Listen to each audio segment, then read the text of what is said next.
에서에 대한 부분들을 함께 좀 나눠보도록 하겠습니다. 자, 오바댜. 발음하기 어렵죠? 네. 자, 이 오바댜라는 선지자에게 하나님께서 에돔에 대한 심판을 예언하고 있는 것들을 보게 됩니다. 그러니까 이 오바댜는 유다의 원수였던 이 에돔을 향한 심판의 메시지를 기록해 놓은 것입니다. 에돔이 그럼 누구인가? 에돔은 에서의 다른 이름이에요. 이삭에게는 두 아들이 있었죠. 큰아들 에서와 둘째 아들 야곱이 있었죠. 자, 그런데 이 두 아들이 쌍둥이였어요.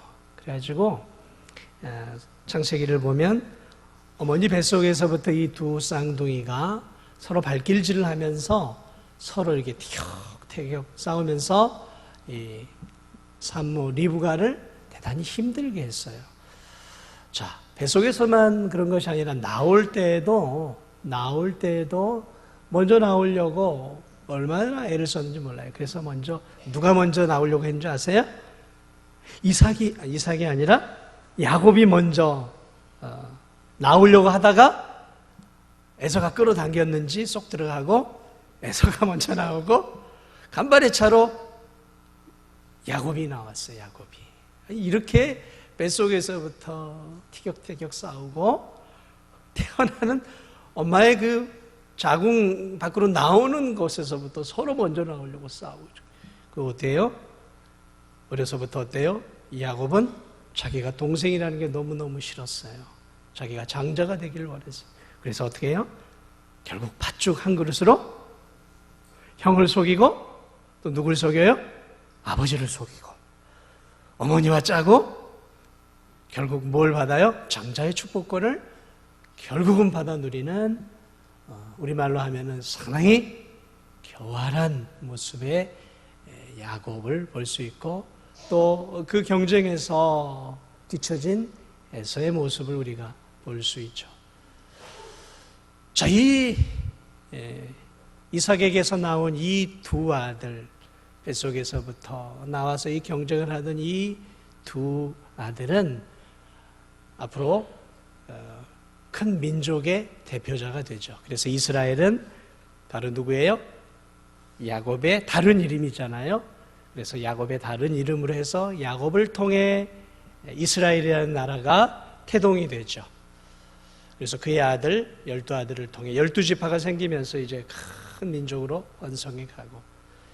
자, 장자의 축복권에서 밀린 이 에서는 이제 고향을 떠나 어디로 가게 되냐면 요단 동편을 넘어서서 아주 험준하고 험악한 이 바위산으로 이루어진 높은 이 바위산 그쪽으로 이제 그들의 장막터를 옮기게 돼요. 자, 그래서 이 두 나라가 형성이 되어지는데요. 이 아버지 이삭이 야곱과 이제 에서에게 이제 축복을 하잖아요. 모든 축복을 야곱에게 다 쏟아붓고 에서는 받을 게 없는 거예요. 받을 게 없어요. 야곱이 도둑질을 해서 축복을 다 받고 나니까 에서가 나중에 와가지고 아버지 나에게도 축복해 주세요. 남은 거 없습니까? 그래. 아버지가 뭐라고 예언을 하게 되냐면 창세기 27장 39절부터 40절에 보면 이렇게 예언을 해요. 이 에돔 족속이죠. 에서를 향해 이렇게 예언을 합니다. 너는 땅의 기름짐에서 멀고 내리는 하늘 이슬에서 멀 것이라. 이 예언은 대단히 저주에 가까운 예언이에요. 그러나 이 예언은 에돔 족속을 이해하는 데 있어서 대단히 중요한 단서를 제공해 주고 있죠. 땅의 기름짐에서 멀고 내리는 하늘 이슬에서 멀 것이라. 이 에서가 야곱을 떠나서 요단 동편 어디로 가게 되냐면 원래 이 바위만 있는 이 산악 국가인 이 저도 아직 거기는 가보지 않았는데 이 페트라라고 하는 지역이 있어요. 혹시 성지순례를 다녀오신 분들 가운데는 이 산악에 높은 산에 이게 구멍들이 숭숭 뚫려 있는 유명한 데가 있죠. 거기가 이 에돔 족속의 근거지예요, 근거지. 그러니까 이 바위를 뚫고 이렇게 살고 또 이렇게 그 험준한 데로 올라가서 이 높은 바위 위에 초롱성과 같은 어느 누구도 침략할 수 없을 만한 아주 이 견고한 그들만의 성을 쌓아요. 그래서 거기를 들어가려면 굉장히 좁은 곳을 지나가야 돼요. 그 높은 험준한 곳을. 그렇기 때문에 당시로 그 지역은 난공불락의 성이었어요. 난공불락의 성이었어요. 자, 그러므로 한 땅의 기름짐에서 멀고 내리는 하늘 이슬에서 멀 것이라는 것은 무엇이냐면 그들이 농사를 잘 지어서, 농사를 지려면 뭐가 필요해요? 땅의 기름짐이 필요하고 하늘의 이슬이 필요하단 말이죠. 근데 거기서 멀어요. 다시 말하면 그들은 농사와는 상관이 없는 곳에서 앞으로 민족이 태동할 것을 이야기를 하죠. 근데 정확하게 그들이 사는 곳은 농사를 지을 수 없는 험준한 바위 산악 국가였단 말이죠. 그럼 뭘 했느냐? 에돔은 거기서 뭐라고 얘기하고 되냐면 칼을 믿고 살 것이다 라고 그 아버지 이삭이 예언을 해요. 칼을 믿고. 자, 생각해 보세요. 농사를 지을 수 없어요? 그러니까 어떻게 하겠습니까? 칼을 가지고 주변 지역을 침략하면서 주변의 것들을, 주변의 지역을 뺏어먹는 약탈 민족이 되는 거예요. 칼을 믿고 살 것이고, 그 다음에 또 무슨 예언하냐면 네 아우를 섬길 것이며, 네 아우가 누구예요? 이스라엘이죠. 야곱 민족을 섬길 것이며, 그리고 언젠가 내가 그 멍에를 벗어버릴 때가 있을 것이다 라고 얘기해요. 나중에 다시 말하면 이 에돔 에서 족속은 아우인 이스라엘의 속국이 되죠. 언제 속국이 되냐면 이 다윗 왕 때 에돔이 성경을 보면 이스라엘의 속국이 되어서 이스라엘에게 이제 조공을 바치는 민족이 돼요. 다윗 왕 때. 자, 그러니까 하나님의 예언은 1.1획이 틀림이 없이 이루어지는 것을 우리가 성경을 통해 볼 수 있는 것이죠. 자, 그러나 이렇게 동생에게, 민족에게 지배를 당해 멍에를 매지만 언젠가는 자유롭게 될 것이다 그랬어요. 그래서 언제 이렇게 자유롭게 되냐면 이 여호람 왕 때 싸움을 걸어서 이겨서 해방이 돼요. 그런데 아마샤 왕 때 다시 이스라엘 민족의 속국이 되다가 아하스 왕 때 에돔이 이스라엘로부터 완전하게 자유하게 되어져요. 성경의 예언대로 이 아하스 왕 때 완전히 이스라엘의 멍에를 벗어나는 자유 민주 국가가 되어지는 것이죠. 자, 이처럼 이 두 민족은 사사시대를 지낸 왕정시대에 상당히 이제 서로 경쟁하는 관계가 아니라 속국과 지배국으로서의 형제 국가가 이렇게 이제 지내오면서 조공을 내고 조공을 받는, 그러다가 싸워서 또 자유를 얻다가 다시 또 속국이 되어지는, 그러다가 완전하게 자유를 얻게 되어지는 그러한 그 하나님의 이 말씀, 예언이죠. 아버지 이삭을 통해 주어진 예언들이 왕정시대를 통해 이루어지고 있는 모습들을 보게 되어집니다. 자, 그런데 오늘 이 오바댜서는 무엇을 예언하고 있냐면 에돔의 멸망을 이야기를 하고 있어요. 에돔의 멸망. 그래서 오늘 저는 여러분과 함께 왜 이 에돔이 멸망하게 되었는가? 아마샤 왕, 아하스 왕 때죠. 아하스 왕 때 완전히 자유로운 국가가 되었는데 왜 이 에돔이 이제 이 역사 속에서 사라져 버렸을까? 왜 하나님의 심판을 받아서 역사 속에서 사라져 버렸을까? 이 오바댜는 그 이유를 우리들에게 알려주고 있습니다. 자, 그러면 그들이 멸망을 당한 심판을 받은 그 이유들을 이 시간에 여러분과 함께 잠깐 좀 살펴보도록 하겠습니다. 자, 이 에돔 아까도 말씀을 드렸는데요. 이 한번 3절을 보세요. 3절을 보면 너의 마음의 교만이 너를 속였도다. 바위 틈에 거주하며 높은 곳에 사는 자여, 내가 마음에 이르기를 누가 능히 나를 땅에 끌어내리겠느냐. 이 요르단 남부의 이 페트라라고 하는 이 바위 속의 요새란 말이죠. 그러니까 이 에돔 족속 사람들에게 자부심, 높은 데 산단 말이죠. 험준한 지역에. 이 높은 데서 이렇게 아래를 내려다보면 다 낮게 보인단 말이죠. 그래서 거기 살면서 어떤 마음을 가졌어요? 누가 능히 나를 땅에 끌어내리겠느냐. 우리 민족은 절대로 다른 민족의 속국이 될 수 없다. 그 교만이 하늘을 찌르고 있는 것들을 보게 되죠. 여기서 우리는 이 에돔이 멸망하는 하나의 중요한 원인을 발견하게 돼요. 그 원인이 무엇이에요? 교만이에요. 교만.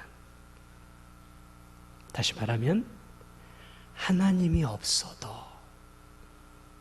우리의 이 천연 요새와 같은 이 지형, 그리고 이 천연 요새 가운데 사는 우리들은 어떠한 나라로부터 안전한 곳이다. 그래서 그들의 교만이 그들의 지형처럼 하늘을 찔러요. 하나님 필요 없는 것이죠.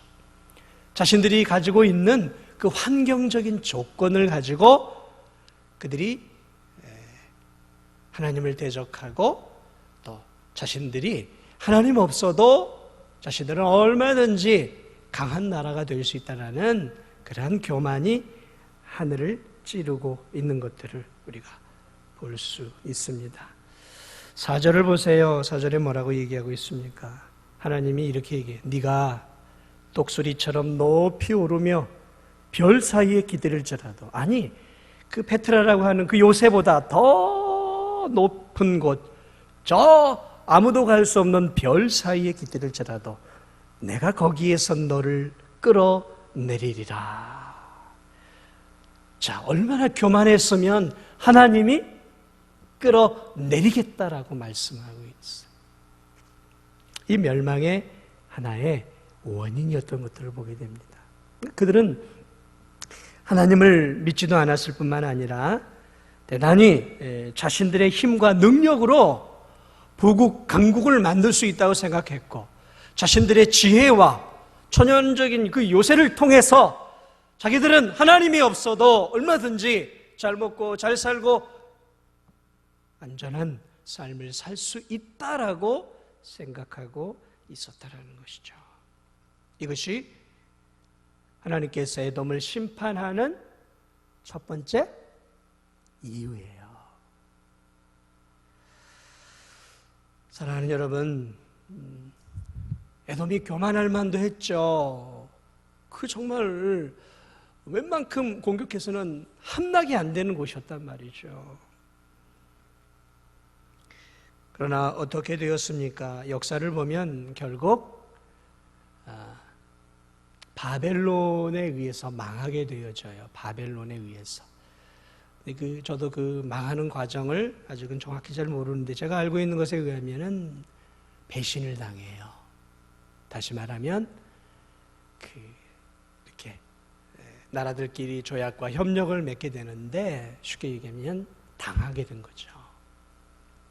그러면서 결국은 그 난공불락의 성이 이 바벨론이라는 하나님이 쓰시는 그 나라에 의해서 결국은 점령이 되어서 이 역사 속에서 완전히 사라져버리고, 그들이 살았던 그 흔적만이 지금도 수많은 관광객들이 그 흔적을 보기 위해서 그곳을 찾아가요. 이야, 이런 데서 살았네 하고 보는 그런 이제 흔적만 남아있는 것이죠. 그곳이 정말 안전한 지대였을까요? 근데 그들은 그곳이 안전하다라고 생각을 했어요. 그러나 안전한 곳은 아무것도 없었던 것이죠.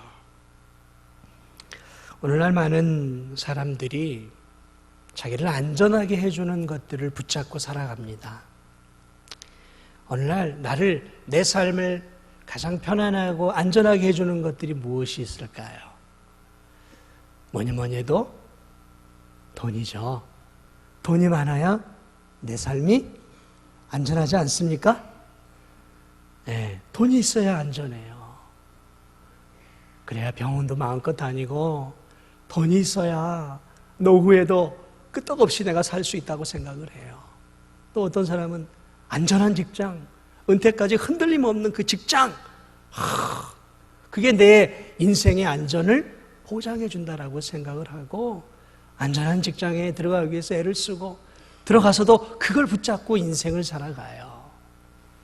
그런데 그게 정말 안전할까요? 아니요. 세상에 안전한 것은 보니까 아무것도 없어요. 수많은 돈도 안전하지 않고 안전한 직장도 사실은 위태위태해요. 하나님의 눈에서 보면. 튼튼한 인맥이요, 내가 가지고 있는 기술과 경험이요, 지금은 괜찮은 내 건강이요, 그거 안전하지 않아요. 금방 무너져요. 무너지는 거 이렇게 보면 한순간이에요. 건강이요, 하루아침에 무너져요. 하루아침에. 건강했는데 병원 한번 갔다 오면 의사의 말 한마디에 그냥 끝나는 거예요. 당신 이런 상태입니다. 준비하세요. 그럼 끝나는 거예요. 돈이요, 여러분 이 땅에 부도 나고 그 엄청난 부자들이 무너져 내리는 거 보세요. 직장이요, 철밥통 직장이요. 요즘 철밥통 직장 없어요. 안전한 거 아무것도 없습니다. 정말 안전한 것은 어딜까요? 여호와의 품 안이에요. 하나님만을 의지하고 있는 성도만이 안전한 거예요. 그래서 시편 기자는 이렇게 고백을 하죠. 나의 힘이 되신 여호와여, 내가 주를 사랑하나이다. 주는 나의 반석, 나의 요새, 나의 피할 바위, 나의 구원의 뿔, 나의 산성. 이게 뭘 얘기하고 있어요? 전쟁하고 연결이 되어 있잖아요. 지금 이 에돔 사람들은 어땠어요? 나의 반석, 나의 요새, 나의 피난처, 나의 산성이 바로 이 요새야 라고 생각을 했는데 아니요, 그렇지 않았어요. 그런데 시편 기자는 무엇이 정말 자신의 삶과 영혼을 안전하게 지켜주는 요새라고 말하고 있어요? 하나님만이 나의 힘이시고 하나님만이 내 인생의 산성이시고 반석이시고 피할 바위시고 구원의 뿌리시다라는 것이죠. 여러분 믿으십니까? 그리스도의 품, 예수 그리스도를 뭐라고 표현하고 있어요? 반석이라고 표현하고 있잖아요. 반석이 되시는 예수 그리스도 위에 서 있는 자만이 가장 안전한 자예요. 완벽한 안전을 소유한 자죠. 어떤 외적인 것들을 내가 갖는 게 안전한 것이 아니에요. 그건 불안한 거예요. 그건 나를 교만하게만 만들어요. 그러나 진정한 안전은 하나님 안에 있고, 그 하나님 안에 있는 자들은 교만하지 않고 어때요? 겸손한 거죠. 겸손한 거죠. 우리 주님을 의지하는 자들의 특징은 이 에돔 족속처럼 교만이 아니라 겸손함이에요. 주님, 나는 아무것도 아닙니다. 나는 아무것도 아닙니다, 주님. 주님이 나를 도와주셔야 내가 오늘도 살 수 있고, 주님이 내 직장을 붙잡아 주셔야 오늘도 내가 먹고 살 수 있고, 주님이 내 건강을 지켜주셔야 주님이 내 가정을 붙잡아 주셔야, 주님이 내 일터를 책임져 주셔야 하나님, 나는 살 수 있는 연약한 자입니다. 주님 도우소서 하고 겸허하게 주님을 의지하고 주님의 품 안에 거하고 주님을 붙잡고 주님께 기도하며 살아가는 겸손한 성도야말로 하나님이 기뻐하는 성도임을 여러분 믿으시기 바랍니다. 그분이 누구예요? 겸손의 대명사가 누구입니까? 예수 그리스도죠. 너희 안에 이 마음을 품으라. 그 그리스도 예수의 마음이니 그는 근본 하나님의 본체이시나 하나님과 동등됨을 취할 것으로 여기지 아니하시고 자기를 비워 종의 형체로, 자기를 비워 종의 형체로, 그리고 우리를 구원하시기 위해 낮고 천한 겸허한 모습으로 이 땅에 오셨죠. 그러나 어떻게 하셨어요? 하나님이 그를 다시 높여주셨잖아요. 하늘과 땅의 모든 권세를 누구에게 다시 주셔요? 예수 그리스도에게 주시잖아요. 그래서 예수님 뭐라 그래요? 하늘과 땅의 모든 권세를 아버지께서 내게 주셨으니, 하늘과 땅의 모든 권세를 아버지께서 내게 주셨으니, 그 모든 권세가 다시 하나님이 아들에게 다시 주시잖아요. 우리가 어떻게 살아야 할까? 겸손하게 살아야 돼요. 지금 여러분들이 가지고 누리고 있는 삶의 것들 다 사실은 하나님께로부터 온 것입니다. 믿으세요? 하나님이 주신 거예요. 그러니까 내가 남보다 IQ가 높고 남보다 공부를 잘하고 남보다 좋은 대학을 가고 남보다 좋은 직장을 가고 남보다 좀 더 여유 있는 삶을 살고 있다면 하나님께 감사하세요. 다른 사람과 비교하면서 의시되지 마시고 하나님께 감사하세요. 내게 주어진 이 놀라운 은혜의 삶을 살고 있다면 하나님께 감사하세요. 하나님께. 내가 뭐 좀 잘해서? 아니에요. 하나님이 은혜를 주셨기 때문에, 하나님이 나를 붙잡아 주었고 나를 긍휼히 여겨 주었기 때문에 오늘 이렇게 우리가 믿음도 갖고, 오늘 우리가 이렇게 배도 굶지 않고, 오늘 우리가 이렇게 그래도 예배를 드릴 만한 건강을 가지고 오늘 이렇게 하나님께 예배를 드릴 수 있는 거예요. 내가 잘해서가 아니에요. 그러니까 내가 남보다 조금 뭐 가지고 있으면 자랑하지 마세요. 좀 못해도 열등의식도 느끼지 마세요. 그저 하나님이 나에게 주신 그 분복 안에서 항상 기뻐하고 항상 감사하며 사는 것, 이것이 그리스도인인 거예요. 자, 이 에돔이 무너졌던 또 중요한 이유가 있어요. 그것이 무엇이냐면 형제의 나라가 어느 나라예요? 이스라엘이잖아요. 동생 나라잖아요. 이 형제의 나라에 몹쓸 짓을 했어요. 따지고 올라가면 형 아우했던 사이였잖아요. 그런데 이 에돔이라는 나라가 몹쓸 짓을 이 이스라엘 백성들에게 해요. 어떤 몹쓸 짓을 형제에게 하냐면, 바벨론에 의해서 이스라엘 나라가, 유다가 멸망을 당할 때 형제 나라라고 하는 형의 나라가 되는 이 에돔이 동생의 편에 서는 것이 아니라 이 강한 바벨론 편에 서서 이스라엘 백성들에게 몹쓸 짓을 많이 해요. 형제 나라가.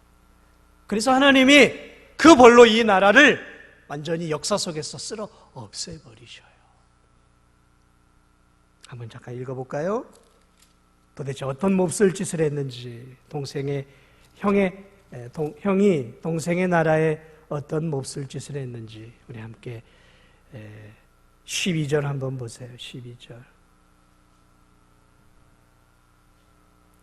내가 형제의 날, 곧 그 재앙의 날에, 이게 이제 유대가 멸망하던, 바벨론에 멸망하던 때예요. 재앙의 날에 방관할 것이 아니며 방관했다라는 거예요. 돕지 않았다는 거예요. 쌤통이다. 유다 자손이 패망하는 날에 기뻐할 것이 아니며 기뻐했어요. 나라가 멸망하는데, 동생 나라가 멸망하는데 춤을 추며 기뻐했단 말이에요. 그 고난의 날에 내가 입을 크게 벌릴 것이 아니며, 하하! 잘 됐다. 환호를 했단 말이에요. 환호를 했어요. 동생의 민족이 멸망을 당하는 그때 그들이 그랬어요. 한 걸음 더 나가 13절로 내 백성이 환난을 당하는 날에 내가 그 성문에 들어가지 않을 것이며, 약탈당하고 고통당할 때 유다의 성 예루살렘에 이들이 들어갔어요. 들어가서 무슨 짓을 했나 보죠. 환난을 당하는 날에 내가 고난을 방관해, 그 고난을 방관하며 환난을 당하는 날에 내가 그 재물에 손을 대지 않을. 이스라엘 유다 백성이 바벨론에 의해서 고통을 당하고 아비규환이고 죽어가고 있을 때 그 성에 들어가서 무슨 짓을 했냐면, 집집에 들어가서 보물들을, 재물들을 거둬들이는 일, 자기의 형제가 죽어가고 있는 모습을 바라보면서 집으로 들어가서 쌀이고 음식이고 보물이고 이런 것들을 긁어모으는 일을 했다라는 거예요. 환난을 당하는 날에 내가 그 재물에 손을 대지 않을 것입니다. 내 거리에 서서 그 도망하는 자를 막지 않을. 내 거리에 서서 그 바벨론 사람에 의해서 죽어가는 형제들이 살기 위해서 도망을 갈 때 도망을 못 가게 막고 있었다라는 거예요. 바벨론의 군사들에게 죽도록 막고 있었다라는 거예요. 도망을 못 가게. 형제가 그렇게 하고 있었던 거예요. 한 걸음 더 나가 이렇게 얘기합니다. 그 남은 자를 원수에게 넘기지 않. 그러니까 이제 어느 정도 도망을 갔어요. 바벨론으로부터 도망을 갔는데, 유다라는 나라를 뻔히 알고 있으니까 어디로 도망가는 길목을 알아요. 그러니까 그 길목을 딱 지키고 있다가 도망가는 유대인들을 잡아가지고 바벨론 사람들한테 넘겨줬다는 거죠. 이런 몹쓸 짓을 누가 했냐면 이 에돔 족속이 했단 말이에요. 이스라엘의 유다의 멸망할 때 다른 민족이 아니라 한 배에서 나온 형제의 나라를 위해서 이런 짓거리를 했다라는 거예요.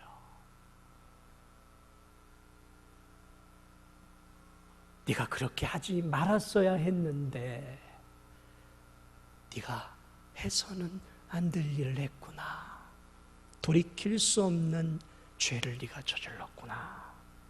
그래서 하나님이 하나님 없이 사는 그 교만함과 사랑하는 형제 국가를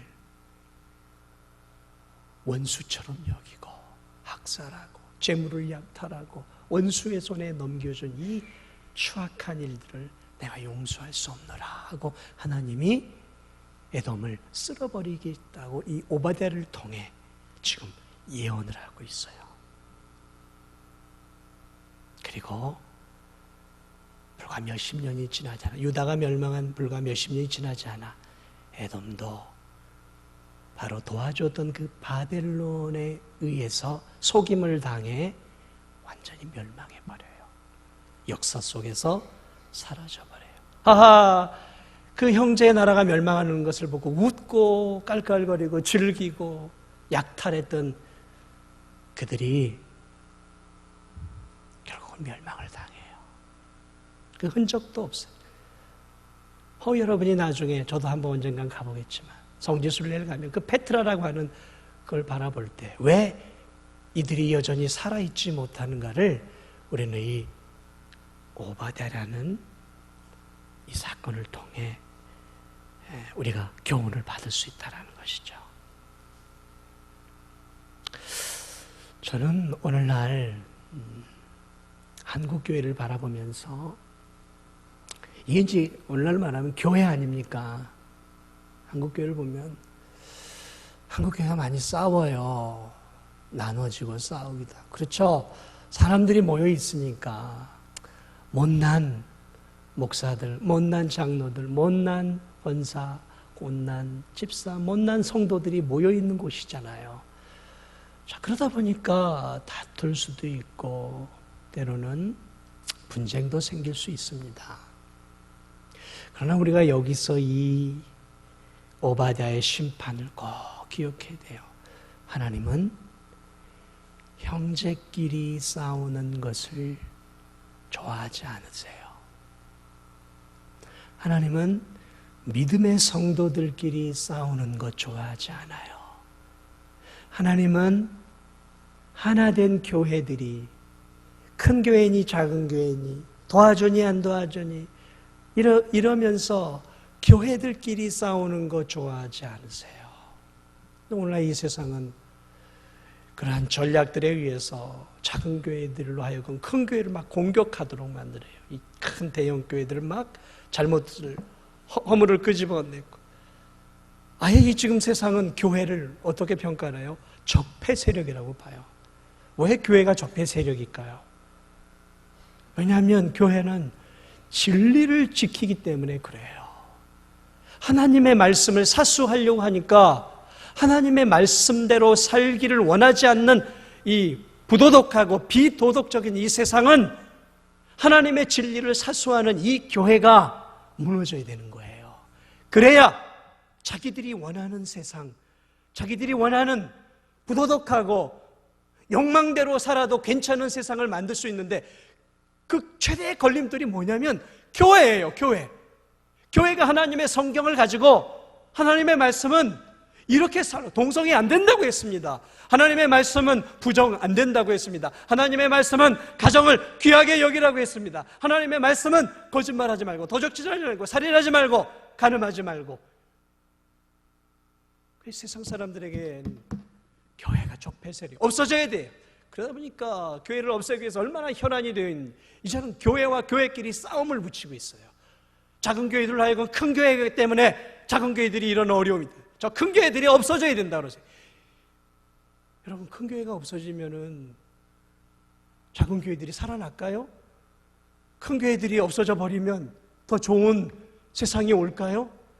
천만에요. 큰 교회는 뭐 크고 싶어 컸습니까? 하나님의 은혜가 부어지니까 커지는 것이고, 작은 교회는 그 나름의 하나님의 은혜가 있으니까 되니까. 큰 교회는 큰 교회 나름대로, 대형 교회는 대형 교회 나름대로 이 사회에서 해야 할 일들이 많은 거예요. 중간 교회는 중간 교회 나름대로, 작은 교회는 작은 교회 나름대로. 그래서 큰 교회와 작은 교회가 연합이 되어서 함께 하나님의 일들을 감당해야 하는 것이지, 서로 싸우면 같이 죽는 거고, 서로 싸우면 하나님의 심판을 받는 건 없어요. 교회도 마찬가지죠. 가장 불행한 교회는 성도들끼리 싸우는 교회예요. 사랑하는 여러분, 이 땅을 살아가면서 가장 추한 모습들이 뭐예요? 형제끼리 싸우는 거 아닙니까? 형제끼리 법정에 가가지고 뭐 재산이든 뭘 가지고 피를 토하면서 한 피 받은 그 한 형제들이 욕을 하고 서로 상대를 넘어뜨리기 위해서 하는 그 모습들을 보세요. 보기 아름다우세요? 얼마나 추한 모습입니까? 그런데 교회가, 하나님을 믿는 하나님의 백성들이, 하나님을 사랑하는 교회들끼리 자존질환이 일어나면 누가 좋아하겠어요? 하나님의 심판밖에 없는 거예요. 세상만 좋아하는 거예요. 물론 우리가 교회의 연약한 부분들, 성도의 연약한 부분들에 대해서 건전한 비판 필요해요. 건전한 비판 필요해요. 그러나 사랑의 비판이 되어야 하고 세워주기 위한 비판이 되어야지, 맞잡아먹어서 안달이 되어져서 아유 저런 성도 저런 교회는 없어져 버리면 좋겠어 라고 이 에서와 같은 마음을 먹으면 하나님 절대로 그 성도, 그 교회 가만두지 않아요. 우리는 이 오바댜서를 통해서 그래서 그 진리를 배워야 돼요. 그리스도를 머리로 둔 사랑하는 교회들과 성도들은 어떻게 해야 돼요? 물론 연약한 부분도 있지만, 잘못된 부분도 있지만, 영적으로 한 형제요 자매에게 서로 끌어안고 서로 격려하고 서로 때로는 충고를 주면서 서로 하나가 되어서 함께 하나님의 일들을 감당해야 하는 것이죠. 그것에 이 에돔은 실패했어요. 시간이 많이 가서 말씀을 마무리합니다. 사랑하는 여러분, 에돔의 멸망 부분들을 우리가 좀 잊지 않았으면 좋겠어요. 왜 역사 속에서 이 에돔이 사라져버렸는가? 나는 혹 하나님 앞에 나 하나님 없어도 잘 살 수 있습니다 하고 심적으로 삶 속에서 하나님을 배제한 채 내가 교만하게 살고 있지는 않은지, 내가 정말 사랑하는 형제 자매들을 진실로 사랑하며 살고 있는지 우리 자신을 돌아보면서 그리스도의 사랑으로 몸된 교회와 한국교회를 사랑하고 성도들을 사랑하면서 믿음으로 살아가는 그러한 우리 진도중앙교회 성도들이 다 되시기를 주님의 이름으로 축원합니다. 미워하는 성도들 향해 눈 치켜뜨고 보지 마세요. 사랑으로 품어줄 수 있기를 다시 한번 축복을 드립니다. 우리 찬송가 180장 우리 찬양 드리도록 하겠습니다.